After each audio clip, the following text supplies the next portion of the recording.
So hello everyone, welcome to Jiban Channel Bastop. তো আজিৰ ভিডিঅ'ত আমি বহুতো ছাত্ৰ-ছাত্ৰীৰ ৰিকুৱেষ্ট মৰ্মে মেপখনত ঠাইসমূহ বহাই দিবলৈ আগবাঢ়িছোঁ। তো মেপখনত ঠাইসমূহ আছিল কাজিৰঙা, মাজুলী, অসমৰ ৰাজধানী দিছপুৰ, এখন তেল শোধনাগাৰ ডিগবৈ আমাৰ দেখিব পাৰা, তাৰপিছত এখন অভিযান্ত্ৰিক মহাবিদ্যালয়, এখন চিকিৎসা মহাবিদ্যালয় এবং চিকিৎসালয়, তাৰপিছত কয়লাখনি, মানা ৰাষ্ট্ৰীয় উদ্যান, লোকপ্ৰিয় গোপীনাথ বৰদলৈ আন্তঃৰাষ্ট্ৰীয় বিমানবন্দৰ, তাৰপিছত সূৰ্য পাহাৰ গোৱালপাৰা ডিষ্ট্ৰিক্টত পৰে, অসম চিকিৎসা মহাবিদ্যালয়, এখন দন্ত চিকিৎসা মহাবিদ্যালয় মানে দন্ত মানে হৈছে দাঁত, আমাৰ dental medical college Silchar, Guwahati আৰু আমাৰ ডিব্ৰুগড়ত আছে আছাম মেডিকেল কলেজৰ লগতে। তো এইখন আমি বহুৱা অহা, তো মই ইয়াতে বহাই থৈ দিছোঁ ধুনীয়াকৈ, তোমালোকে দেখিবলৈ পাইছা।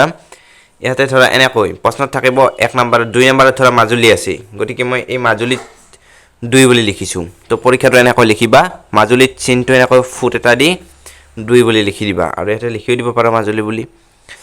মাজুলী বহাইছোঁ। তাৰপিছত 8 নম্বৰত কি আছে? 8 নম্বৰত আমাৰ আছে মানাহ ৰাষ্ট্ৰীয় উদ্যান, যিটো আমাৰ বাক্সা ডিষ্ট্ৰিক্টত পৰে, এইটো বাক্সা ডিষ্ট্ৰিক্ট। তাৰপিছত 6 নম্বৰত আমাৰ এখন চিকিৎসা মহাবিদ্যালয় আৰু চিকিৎসালয়, এইখনত মই ফখৰুদ্দিন আলী আহমেদ চিকিৎসা মহাবিদ্যালয় অৰ্থাৎ বৰপেটাত যিখন আছে সেইখনত দিছোঁ। এইখন হৈছে আমাৰ বৰপেটাত, আৰু এইখনতে মই থাকোঁ। বহুতে সুধি আছিল ঘৰ ক'ত, তো এইখিনি জেগাতে হ'ব ঘৰখন অসমৰ। তো নেক্সট আমাৰ 3 নম্বৰত আছে অসমৰ ৰাজধানী দিছপুৰ, অসমৰ ৰাজধানী দিছপুৰটো দিছপুৰ ইয়াতে হ'ব। নেক্সট 10 নম্বৰত আছে আমাৰ শ্ৰী সূৰ্য পাহাৰ, গোৱালপাৰা ডিষ্ট্ৰিক্ট, বৰপেটা ডিষ্ট্ৰিক্টৰ লগতে একদম সীমাৰ লগতে লাগি আছে গোৱালপাৰা ডিষ্ট্ৰিক্ট। তাৰপিছত আছে 5 নম্বৰত আমাৰ এখন অভিযান্ত্ৰিক মহাবিদ্যালয়, এইখন মানে কোকৰাঝাৰ CIT যিখন আছে চেণ্ট্ৰেল ইনষ্টিটিউট অফ টেকন'লজি, এইখন দিয়া আছে ইয়াতে। 5 নম্বৰত আমি কোকৰাঝাৰ অভিযান্ত্ৰিক মহাবিদ্যালয়খন দিছোঁ আমি। তাৰ নেক্সট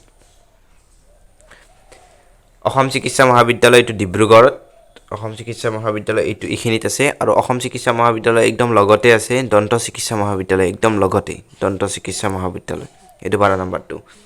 আৰু ইয়াৰে তোমালোকৰ কাজিৰঙা এখন তেল শোধনাগাৰ, কয়লাখনি, তাৰপিছত লোকপ্ৰিয় গোপীনাথ বৰদলৈ আন্তঃৰাষ্ট্ৰীয় বিমানবন্দৰ, এই 3টা 1 2 3 4 এই 4টা তোমালোকক মই হোমৱৰ্ক হিচাপে দিছোঁ। এই 4টা তোমালোকে কৰিবা আৰু কমেণ্ট বক্সত জনাবা নিজে কৰিব পাৰিছানে নাই। যদি তোমালোকক আটাইখিনি কৰি দিয়া হয় তেতিয়াহ'লে তোমালোকে নিজে প্ৰেক্টিছ নকৰিবা। তো এবাৰ প্ৰেক্টিছ কৰি চাবা, কাৰণ এইকেইটা আহিয়ে থাকে, তোমালোকে যিকোনো ধৰা মডেল চডেল এইবিলাকত পাইয়ে যাবা ধুনীয়াকৈ। গতিকে তেতিয়ালৈকে অ'কে বাই।